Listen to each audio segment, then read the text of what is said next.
نحمده ونصلي على رسوله الكريم اما بعد فاعوذ بالله من الشيطان الرجيم بسم الله الرحمن الرحيم ان الله وملائكته يصلون على النبي يا ايها الذين امنوا صلوا عليه وسلموا تسليما اللهم صل على محمد وعلى ال محمد كما صليت على ابراهيم وعلى ال ابراهيم انك حميد مجيد اللهم بارك على محمد وعلى ال محمد كما باركت على ابراهيم وعلى ال ابراهيم انك حميد مجيد۔ السلام علیکم ورحمۃ اللہ وبرکاتہ۔ میرے بہن بھائیو، میرے ویلو میں خوش آمدید۔ میرا نام عبدالحق بیہن ہے۔ میرے ڈیلی روٹین میں قرآن شریف کا ترجمہ رہتا ہے اردو میں۔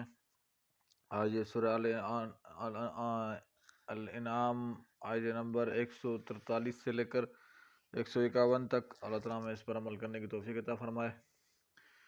یہ 8 قسمیں پیدا کی ہیں، 2 بھیڑ میں سے اور 2 بکری میں سے۔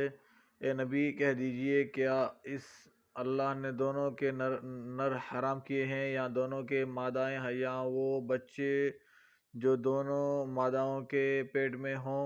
ٹھیک ٹھیک علم کے ساتھ مجھے بتاؤ اگر تم سچے ہو۔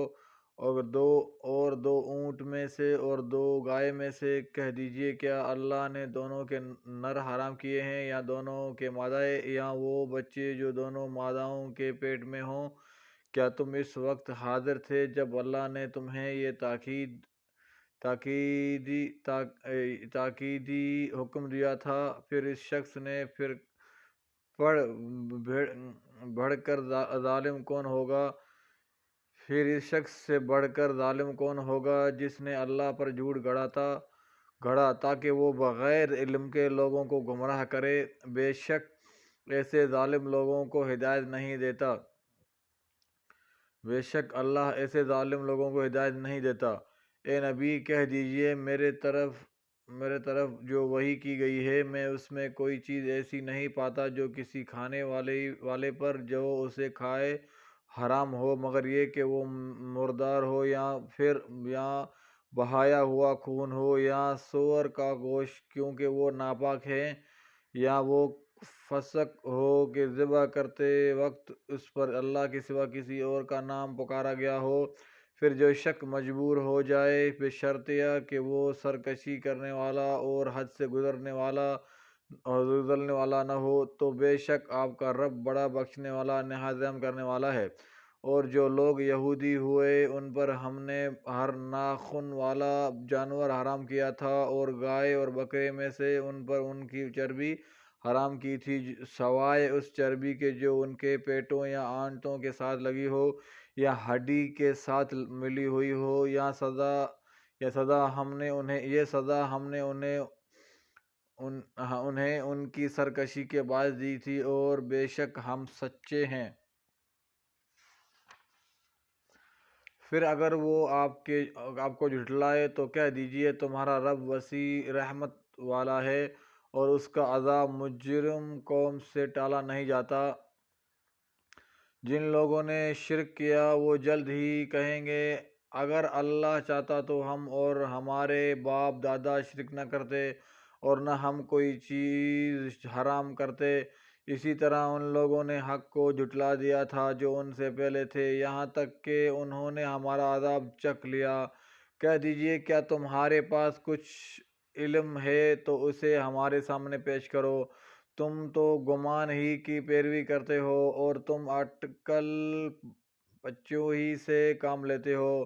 کہہ دیجئے، پھر مضبوط دلیل تو اللہ ہی کی ہے، لہذا اگر وہ چاہتا تو تم سب کو ہدایت دیتا۔ کہہ دیجئے، تم اپنے گواہ لے آؤ جو اس بات کی گواہی دیں کہ بے شک اللہ نے ان چیزوں کو حرام کیا ہے۔ پھر اگر وہ گواہی دیں تو بھی آپ ان کے ساتھ گواہی نہ دیں، اور آپ ان لوگوں کی خواہشات کے پیچھے نہ چلیں جنہوں نے ہماری آیات جھٹلائی، اور نہ ان لوگوں کی پیروی کریں جو آخرت پر ایمان نہیں لاتے اور وہ دوسروں کو اپنے رب کے برابر ٹھہراتے ہیں۔ کہہ دیجئے، آؤ میں پڑھ کر سناتا ہوں جو کچھ تمہارے رب نے تم پر حرام کیا ہے، یہ کہ تم اس کے ساتھ کسی چیز کو شریک نہ ٹھہراؤ، اور ماں باپ کے ساتھ نیکی کرو، اور اپنے اولاد کو تنگ دستی کے ڈر سے قتل نہ کرو۔ ہم تمہیں بھی اور انہیں بھی رزق دیتے ہیں، اور بے حیائی کے کاموں کے قریب نہ جاؤ، اور خواہ وہ ظاہر ہو یا چھپے ہوئے ہو،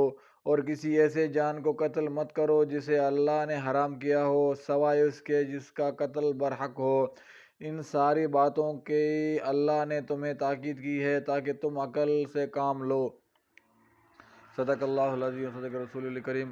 اس میں ایک نصیحت لکھی ہوئی ہے، یہ نر اور مادہ جانور جنہیں انسان کھاتا بھی ہے اور ان سے بار برداری کا کام بھی لیتا ہے، یعنی وزن وغیرہ کا کام کا کھیتی باڑی کا، اللہ کی نشانیوں میں سے ہیں۔ یہ اگرچہ انسانوں کی طرح بول نہیں سکتے لیکن اگر چاہے تو انہیں بھی بولنے کی طاقت دے دے، جیسا کہ حدیث میں بعض اوقات کا ذکر ہے کہ نبی کریم صلی اللہ علیہ وسلم نے فرمایا، ایک چرواہا بکریاں چروا رہا تھا کہ بھیڑیا ایک بکری لے بھاگا۔ چرواہا کے بھیڑی کا تعاقب کرنے پر بھیڑیا بولا، قیامت کے قریب درندوں سے ان بکریوں کی حفاظت کون کرے گا جب کہ اس دن میرے سوا کوئی چرواہا نہ ہوگا۔ اور نبی صلی اللہ علیہ وسلم نے یہ بھی فرمایا، ایک شخص بیل پر سامان لادے لے جا رہا تھا، بیل نے اس کی طرف مڑ کر دیکھا اور کہا، مجھے اس بار برداری کے لیے پیدا نہیں کیا گیا، مجھے تو کھیتی باڑی کے لیے پیدا کیا گیا ہے۔ لوگ حیرت سے بولے، سبحان اللہ، جانور بھی بات کرتے ہیں؟ نبی صلی اللہ علیہ وسلم نے فرمایا، اس پر میں ایمان لایا اور ابو بکر و عمر رضی اللہ عنہ بھی اس پر ایمان لائے۔ صحیح البخاری فضائل اصحاب نبی صلی اللہ علیہ وسلم، باب 5، حدیث نمبر 3663۔ ابو سعید خدری رضی اللہ عنہ بیان کرتے ہیں، عہد نبوی صلی اللہ علیہ وسلم میں بھی مدینہ کے نواح میں ایک بھیڑی نے ایک چرواہا سے گفتگو کی۔ مسند احمد۔